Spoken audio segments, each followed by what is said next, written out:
Here we go. Not too sure how this is going to go. Done this twice before and it really hasn't gone all that. Oh wait. Hello, I'm dumb. I'm saved. I'm saved. S&M by Metallica. Yeah, S&M.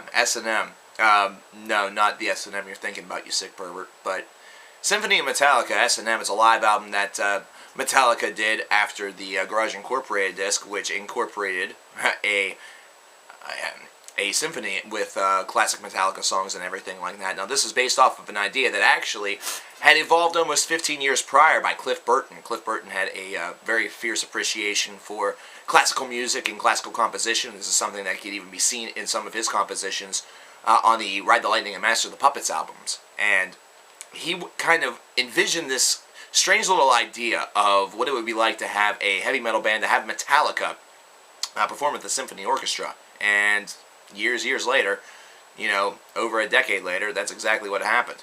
So Metallica hooks up with the symphony, they do a couple of sold-out shows, and we get S&M because of it. And this is one of those ideas that I remember whenever it first came out, whenever it first was scheduled to happen and then happened, and then, appeared on shelves.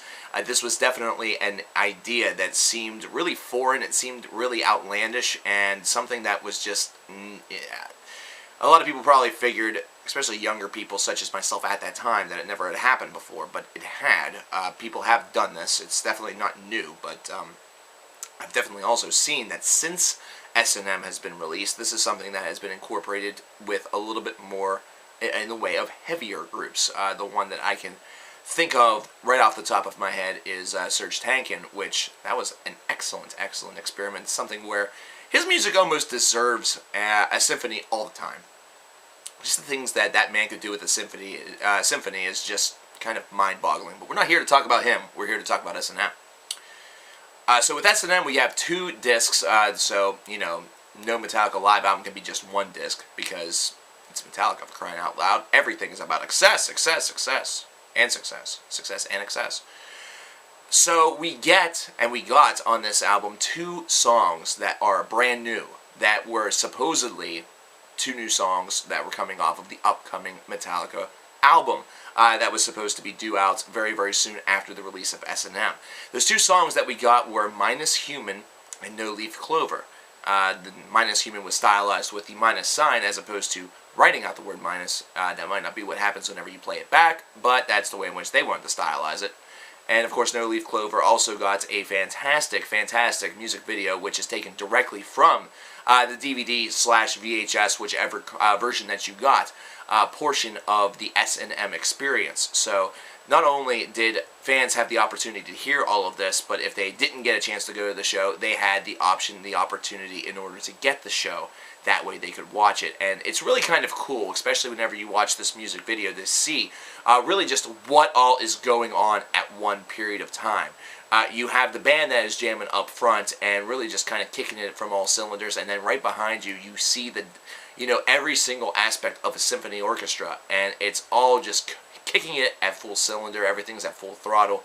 And there were a lot of songs that actually they were in discussion with including on this album that did not get the opportunity to make it, such as And Justice for All, for example. And it's kind of a shame that that one didn't happen, principally because I really think that would have been an interesting song that they could have really done a lot with, but perhaps with they might have had some time restrictions, and that may not have been something that was altogether possible. However, it's definitely one that if I had 3 wishes, that would be one that I would want to hear. However, the playlist that you have is one that seems very updated. The one thing I will say is that there's definitely a lot of material from And Justice for All on, and very few tracks that actually encapsulate the very first 3 albums of the band's career. In fact, if I think back correctly and remember correctly, I don't believe that there is but one song that has a Dave Mustaine writing credit on it, and it's not even off of Kill 'Em All. It's actually off of Ride the Lightning.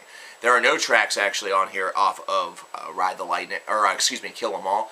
Everything is from Ride the Lightning onward, and for the most part, there is a real focus on what Metallica had done throughout the 1990s with albums such as the Black Album, Load and Reload, which is fair considering these are the more recent albums and albums that, even though the other ones have gotten and garnered a lot of acclaim to metal fans, the heavy metal fans, the three albums that appeared in the 1990s were the albums that really garnered them a lot of international acclaim with music fans, as opposed to just with one niche. And, of course, garnered a lot of criticism, but that's hardly the point.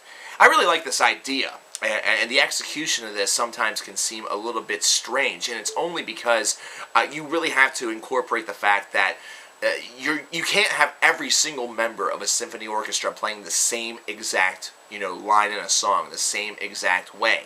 You have to incorporate rhythm. You have to incorporate a lot of structure, and it's something where everything has to build to a certain head and to a certain whole, and it has to sound cohesive. And they did their best in order to make this sound cohesive, and they did a very, very good job in order to incorporate these two elements.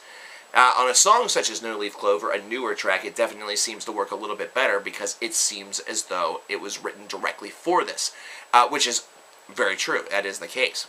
Now, Metallica's theme song also got a bit of a orchestral rehash, and that's the Ecstasy of Gold.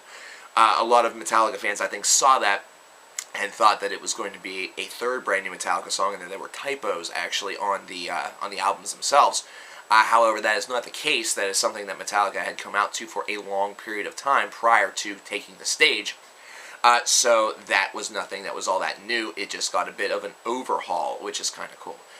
Now, as far as the Metallica songs themselves are concerned, some of them really feel as though perhaps they're begging for a little bit more interpretation. Master of Puppets is definitely one that got a really, really nice interpretation. I really enjoyed that a good bit.